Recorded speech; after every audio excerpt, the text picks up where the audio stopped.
system is one of the most integral parts of any functional unit. Whether it's a country which needs an efficient defense system to protect itself from various unavoidable threats, or whether it's a living organism, a well-coordinated and well-equipped defense system is always a necessity. So do all living organisms have their own defense system? Of course they do. Right from the toxins produced by various glands in a small animal to a sharp thorn present on a plant's surface, every organism has a well-developed defense system. But humans do not produce any kind of toxin or do not have thorns on their skin. So how do we defend ourselves? Let's find that out in this and in the upcoming videos, where we will mainly deal with the defense system found in the human body and the various diseases that attack us. The defense system in humans is given a fancy name. It's called the immune system. The major job of this system is to provide immunity to an individual. And what do we mean by immunity?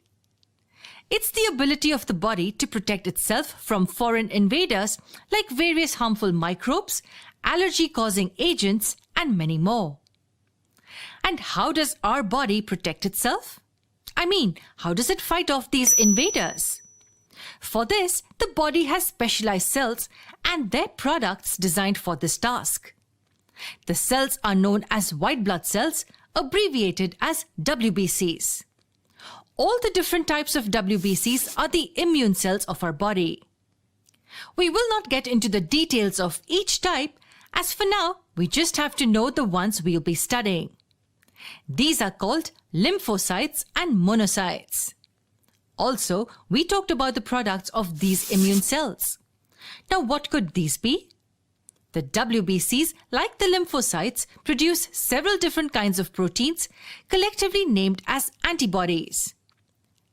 These proteins perform several important tasks, like recognizing the foreign attackers, binding to them, alerting the other cells of the immune system about the foreign attack, and so on. So these proteins, called antibodies, have several extremely important functions to perform. And lastly, let's get introduced to the foreign invaders as well. Any type of cell, protein, or any molecule for that matter, which does not belong to our body, can trigger an immune response. Such an entity, which is capable of activating our immune system, is called an antigen. So the foreign invader is an antigen, and the proteins produced by our warrior cells against these antigens are called antibodies. Now tell me one thing. How does our immune cells differentiate between self and non-self cells? For that, the antigens have some antenna-like structures present on their surfaces. These are called epitopes. The presence of the epitopes make the antigen stand out from the other cells of our body, and this gets them recognized by our immune cells. Now, what do the immune cells do once an antigen is recognized? They start the production of antibodies which are specific for those antigens.